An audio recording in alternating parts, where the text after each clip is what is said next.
Goeiemôre gemeente. Stuur Here u lig en u waarheid, dat die ons lei en ons bring na u heilige berg, na u woning.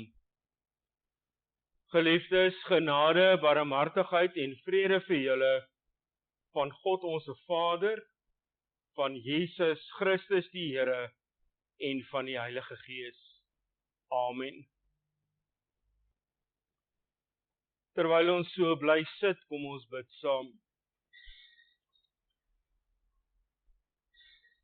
Here, ons word vanoggend stil voor u en ons besef hoe groot is u genade. Want om te kon opstaan vanoggend en hierheen te kom, is net genade. Dankie Here dat u ons liefhet en dat u ons seën met soveel dinge wat ons nie verdien nie. Dankie Heer vir die reën wat val daar buite. En ons daarin ook kan sien hoe u nie net geskep het duisende jare gelede nie, maar hoe u steeds daardie skepping ook in stand hou. Net so Here, vra ons dat u ook die reën in ons lewens sal gee, in ons geloofslewens wat ons nodig het. Dat ons seker kan wees, ons geloof in u word ook gevoed. Ons is dankbaar wanneer ons hier is. Maar Here, ons is ook vanoggend hartseer. Want daar is van ons geliefdes, van ons lidmate wat nie meer hier is nie. Wat u kom haal het hierdie afgelope week. Ons vra Here dat u sal troos waar daar hartseer is. Dat u hulle wat voel of die mat onder hulle voete uitgeruk is, dat u hulle sal regop hou met u liefde. En dat u ook vir hulle kalmte en rustigheid sal gee. Want op die einde van die dag, Here, is dit net u wat weet hoe groot die seer werklik is. Ons dankie Here dat hulle deel van ons lewens kon wees, dat hulle indruk op ons gemaak het, gevorm het aan ons. En ons dankie ook vir die troos dat hulle beter af is, waar hulle nou is, want hulle is by u. Ons vra Heer dat u ook ons sonde sal vergewe, en wil u dit nou stil maak in ons, en wil u ons harte ontvanklik maak vir u woord. Dit bid ons in Jesus naam. Amen. Gemeente, ons skriflesing vanoggend is uit Psalm 43 met die opskrif: Stuur u lig en u waarheid. Laat tog reg aan my geskied, o God. Behartig tog my saak teen 'n goddelose bende. Red my van vals en misdadige mense. Net u is my skuiling, my God. Waarom verstoot u my dan? Waarom moet ek gebuk gaan onder die smaad van die vyand? Stuur u lig en u waarheid dat die my lei en my bring na u heilige berg, na u woning. Laat my ingaan na die altaar van God, die God oor wie ek wil jubel en juig, dat ek u kan loof met die lier, o God, my God. Waarom is ek so in vertwyfeling en waarom kerm ek so? Vertrou op God. Ja, ek sal weer vir hom 'n loflied sing. Hy is my helper en my God. Ons lees net tot sover. 'n Mens leef nie net van brood nie, maar van elke woord wat uit die mond van God kom. Psalm 43 vers 1. Laat tog reg aan my geskied, o God, behartig tog my saak teen 'n goddelose bende, red my van vals en misdadige mense. Julle sal dit in hierdie wêreld nie maklik hê nie. Terwille van my naam sal julle gehaat word. As julle skaam vir die evangelie, dan sal die Seun van die mens hom ook skaam vir julle. Dit, broers en susters, is wat Jesus sy disippels leer oor die toekoms, oor hulle eie toekoms.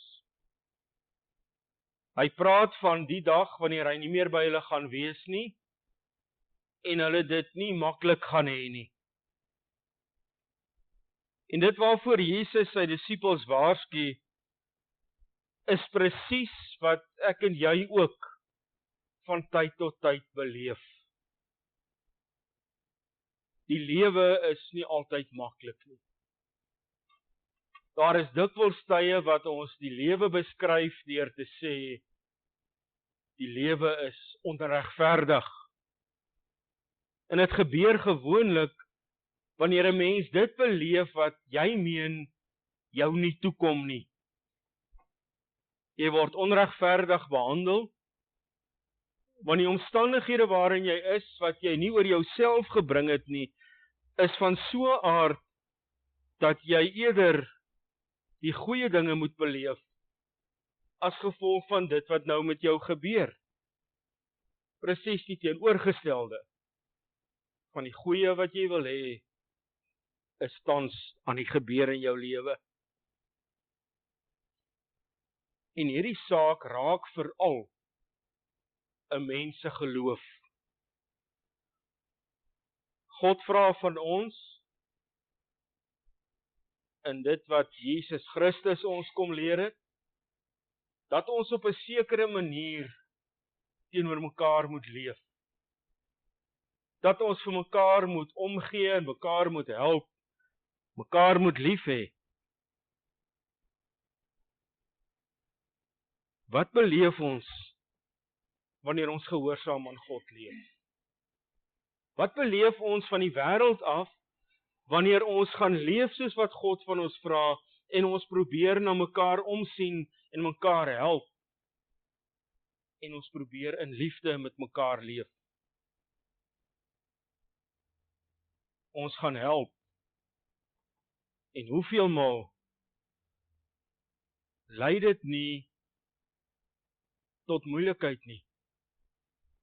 Die vir wie ons help, van hulle af is daar geen dankbaarheid nie. En dit is asof hulle meen, dit kom hulle toe. Dit moet so wees. Dit help, dit gebeur selfs, dat wanneer mense ander help, dan word die hulp wat hulle gegee het, teen hulle gebruik. Jy neem standpunt in, daar waar die naam van die Here misbruik word. En wie is dan die eerste vir wie gelag word, of wat gespot word?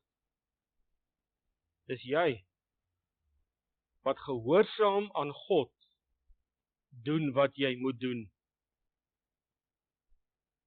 Jy word die minste, jy help, jy verloon jouself, jy ag ander belangriker as jouself. En dan word jy deur die wêreld as 'n swakkeling beskou. Jy draai die ander wang, en so poog jy weer eens, deur die minste te wees, om die vrede te bewaar. En dis nie lank nie. Dan hoor jy kon nie vir jouself opstaan nie. Die kort en die lank daarvan, broers en susters, is dat 'n mens poog om te lewe soos wat God van jou kom vra in Jesus Christus. En dan word jy uitgelag. Jy word bespot, beledig, en dinge word vir jou moeilik gemaak. Soms word 'n mens ook gespot van die wêreld se kant af, wanneer dit met jou swaar gaan, deurdat mense vir jou vra, maar waar is jou God nou? Hierdie God wat jy sê jy ken en wat jy bely, as die een wat vir jou sorg, en die een wat jou oppas, waar is hy nou? Wat mense nie besef nie, is dat wanneer hierdie vrae na jou kant toe gegooi word, is God ook by jou. Daarom is sulke vrae baie meer as net 'n gespot met mense wat in nood is. Maar dis ook 'n manier om vir God te spot. Hy word dan gespot as die een wat aan jou beloftes maak dat hy jou sal oppas. Maar nou is hy nêrens. So vertel 'n kind van God van eeue gelede ook hoe hy gespot is. Hoe hy ook gewonder het hoekom die lewe so onregverdig is. Hy probeer gehoorsaam aan God lewe, maar kyk in watter situasie bevind hy hom nou. Dit wat hy beleef, het so 'n geweldige effek op sy geloofslewe en sy verhouding met God, dat hy sê, hy begin twyfel. Waaroor hy twyfel, sê hy nie presies nie. Maar 'n mens kan die afleiding maak, dat hy twyfel oor God se bystand, en die beskerming, wat God beloof het, hy hom sal gee. Hy wonder, gaan God nog help? Gaan hy op een of ander stadium 'n einde maak aan my vyande wat my valslik van dinge beskuldig? En tipies soos wat hierdie wêreld is, word die kinderstories eerder geglo. Want dis meer vermaak. Dis meer sensasie. Daar is iets wat hom keer, dat hy tempel toe kan gaan en daar kan ingaan. En dan vra hy vir God, om hom daarheen te lei. Here, help my asseblief, dat ek by die tempel kan uitkom, dat ek daar kan ingaan. En hy vra spesifiek dat God hom sal laat ingaan na die altaar toe. Moontlik plaas hy sonde wat hy gedoen het hom, en hy wil aan God die offer bring wat nodig is vir sy sonde. En wanneer hy dit gedoen het, dan kan hy weer met 'n verligte hart leef, want God het sy sonde vergewe. Hy wil in die tempel gaan jubel en gaan juig oor God. Die plek waar hy nou is, kan hy dit nie doen nie, want sy vyande is in beheer van sy lewe. Hulle bepaal wat hy kan en wat hy nie kan doen nie. En so ervaar hierdie psalmdigter die onregverdigheid van die lewe, dat daar mense is wat hom van God af weghou, terwyl daar vir hom niks beter is as om in die teenwoordigheid van God te kan wees nie, om daar aan hom die lof te kan bring wat hom toekom. Wanneer hy hierdie dinge van God vra, dan eis hy dit nie van God nie. Hy probeer nie vir God dwing om dit vir hom te gee nie. Hy pleit by God daarvoor. Hy smeek by God. Verander my omstandighede en maak dit vir my beter. Want hy besef dat hy leef in totale afhanklikheid van God. Wanneer hy dit wat met hom gebeur, ervaar as onregverdig, weet hy waar hy geregtigheid en regverdigheid kan gaan soek. Hy vra vir God om aan hom reg te laat geskied. As daar iemand is, meen hy, wat die onregverdigheid van die lewe in sy spesifieke lewe ook raak sien en reg kan laat geskied daaraan, dan is dit juis God. Laat tog reg aan my geskied, o God. Behartig tog my saak teen goddelose mense. Hy ervaar regverdigheid in die lig en die waarheid van God. En dit is wat hom lei na God se woning, na die tempel, wat in die heilige berg Sion staan. Dit is alleen die lig van God, wat jou op die regte pad kan hou, en jou lei na die tempel, waar jy die waarheid van God kan ervaar, naamlik, dat hy, en hy alleen, God is. Dis slegs in die teenwoordigheid van God, wat jy kan vashou aan hierdie dinge. Slegs in die teenwoordigheid van God, waar jy werklik regverdigheid kan ervaar. Hou bietjie vas aan hierdie gedagte, broers en susters, dat ons alleen in die teenwoordigheid van God sy regverdigheid kan ervaar. Want ons gaan bietjie later terugkom daarna toe.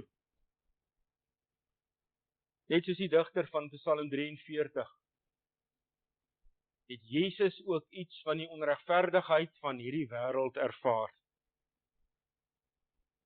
Hy wat die mense kom leer van die koninkryk van God, word gekruisig omdat hy verstaan word as iemand wat 'n revolusie wou begin teen die Romeinse owerheid.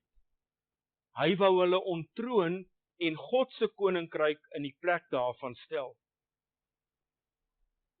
Hy wat naaste liefde kom leer. Hy wat sê, draai die ander wang of loop die ekstra myl. Wat geleer het, word die minste.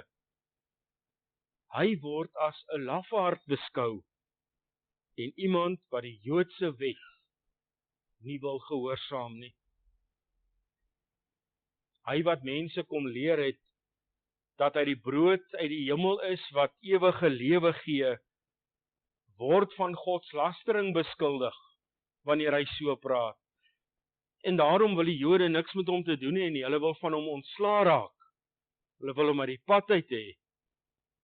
Soveel so, dat toe Pilatus vir hulle vra, wie moet ek vrylaat, toe skree hulle Barabbas. En toe hy vra, maar wat moet ek dan met Jesus maak, want ek kry geen skuld in hierdie man nie, toe skree hulle nog harder, kruisig hom.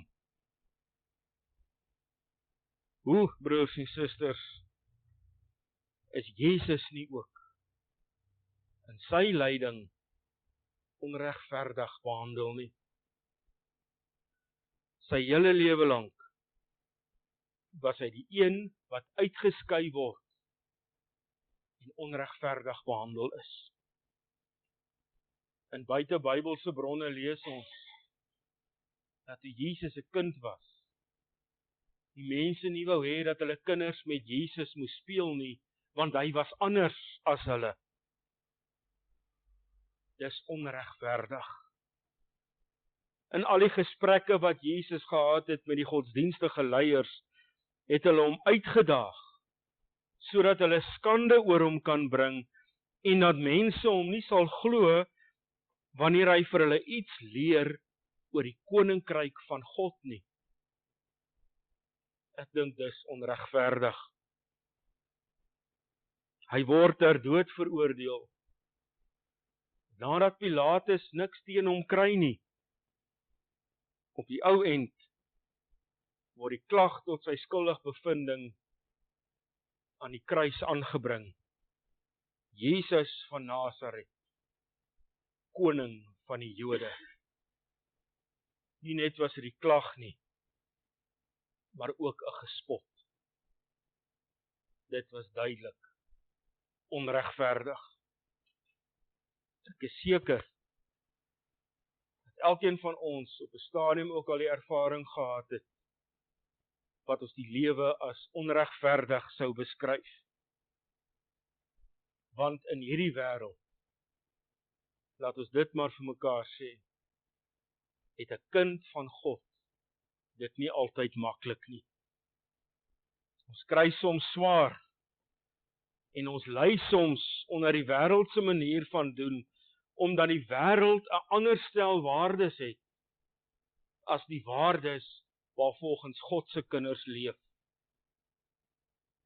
Vir God se kinders is die enigste maatstaf dit wat hy van jou vra. By God alleen is regverdigheid. Dit is by hom wat ons regverdigheid beleef, anders as in die wêreld. By hom kry ons wat goed is. Hy behandel ons regverdig en dit gebeur, broers en susters, sonder dat ons dit verdien. Hy is so ernstig om regverdig teenoor ons te wees, dat hy sy seun in ons plek laat ly en sterf het, dat hy toegelaat het dat sy seun ons sondes dra, sodat ek en jy regverdig voor God kan wees. Anders gesê, Jesus het in sy lyding en aan die kruis die onregverdigheid van hierdie wêreld ervaar, sodat ek en jy God se regverdigheid kan ervaar. Elke dag onverdiend. Onthou wat ons vroeër gesê het, dit is slegs by God wat ons regverdigheid kan ervaar. Hier waar ons tans leef, is dit anders. Want hierdie wêreld is stikkend as gevolg van die sonde wat dikwels die oorhand oor mense se lewens kry. Daarom het God se kinders dit nie altyd maklik in hierdie wêreld nie, omdat ons weet, daar is 'n beter lewe wat vir ons wag, as hierdie wêreld waarin ons tans leef. Die ewige lewe by God, waar ons ten spyte van ons ongehoorsaamheid, ten spyte van die sonde wat ons doen, regverdig deur God behandel word, op grond van sy genade en sy ontferming oor ons.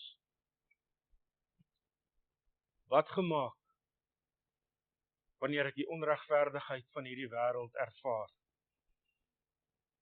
Ek het die troos dat God regverdig is en dat hy die laaste sê oor my lewe het en nie hierdie wêreld nie.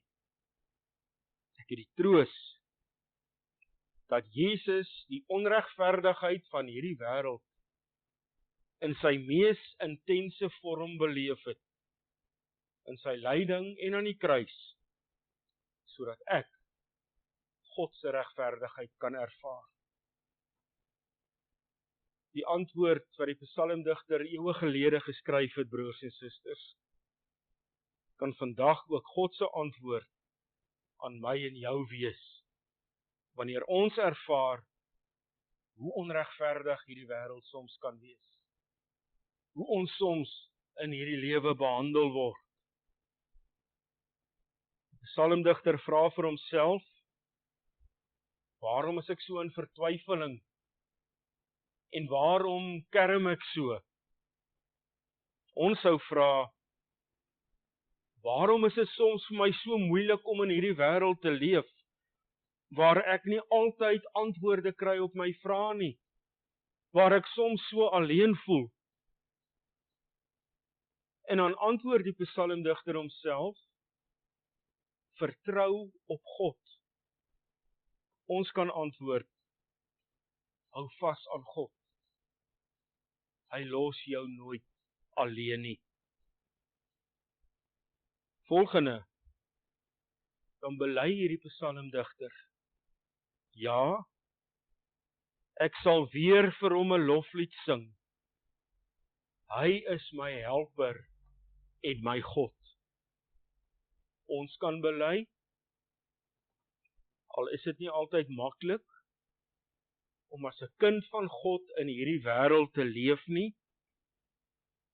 Al ervaar ons dikwels die onregverdigheid van hierdie wêreld, kan ons altyd bly hoop op die uitkoms wat ons glo en wat ons vasoortuig is, God sal gee.